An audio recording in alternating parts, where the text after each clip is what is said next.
Jesus, when he was with his disciples on the Mount of Olives, he received the following question from them: "What sign will there be for your coming and the end of the age?" Then the Master listed several indications of his return to earth. Certain signs were fulfilled initially in Jerusalem and functioned as an illustrative model of final events.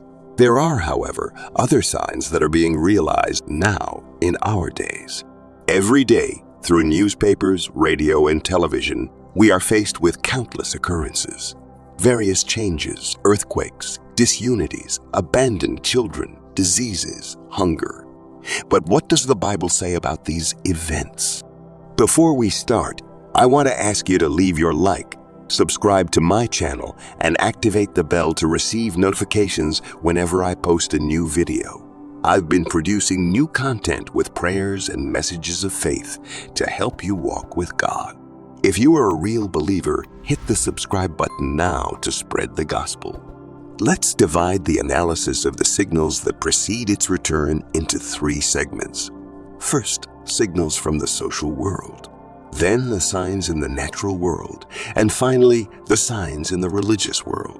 The signs of the social world are hallucinated in Matthew 24, verses 6, 7, and 10, where Jesus prophesied that before his return, the world would be at wars, nation against nation, kingdom against kingdom, against kingdom, against kingdom, betrayal and hatred among people.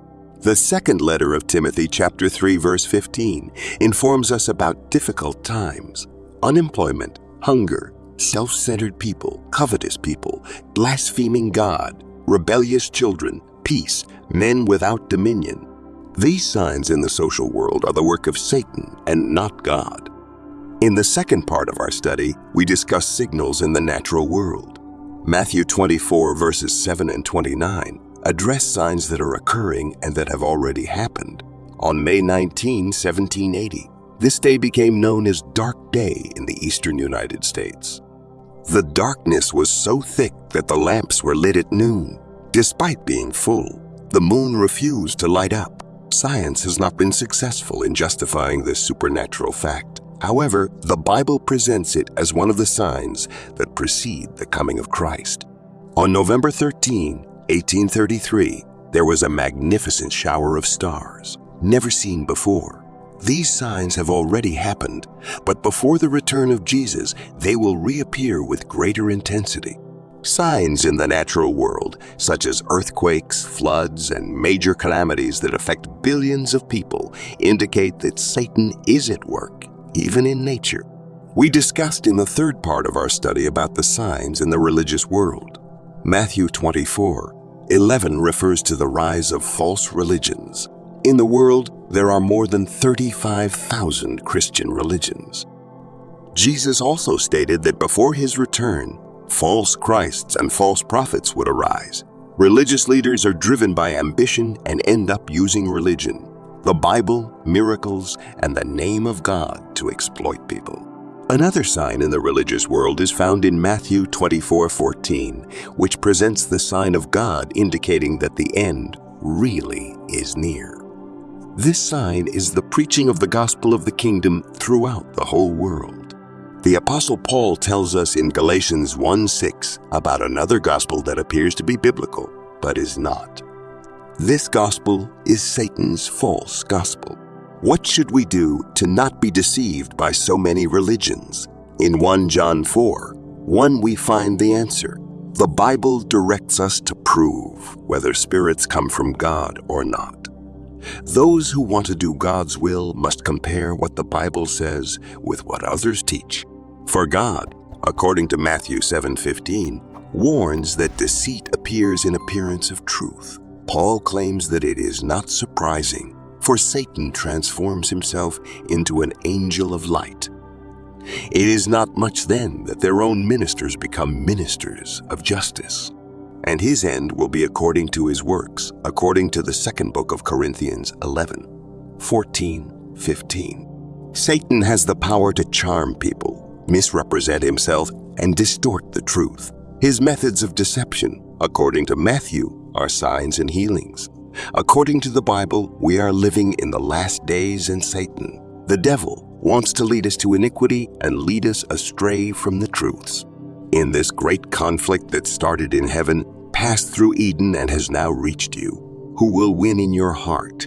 We see that the signs predicted by Christ are all being fulfilled, indicating that soon all the evil in the universe will come to an end. What is missing for Jesus to return? First, the true gospel needs to be taken to all the world. Second, Jesus is giving more opportunities every day. He is patient and awaits a decision from each one of us on the side of the truth. Matthew 24:7-29 mentions three great signs in the natural world that indicate the nearness of Jesus' return. These signs are earthquakes, darkening of the sun and moon. Furthermore, the Bible also mentions that God can use natural means to serve spiritual purposes, as exemplified by the flood in the book of Genesis. But these signs are the beginning of the birth pangs, indicating that other events will still occur before the second coming of Jesus. Persecution of Jesus' disciples will increase, but the gospel will be preached to all nations, and whoever remains faithful to the end will be saved. Matthew 24:15-21 mentions the abomination of desolation, usually interpreted as a time of desolation in Jerusalem, which will trigger a great tribulation. Matthew 24:20-22 tells us about false prophets and false prophets performing great signs and wonders to deceive, if possible. Matthew 24:29 describes cosmic signs after this tribulation. The sun will be darkened, the moon will not give its light, the stars will fall from the sky, and the heavenly powers will be shaken. These are the natural signs completed before the second coming of Jesus. He gave these signs to his disciples so they could recognize the nearness of his second coming and the end of time. Remember the words of Jesus.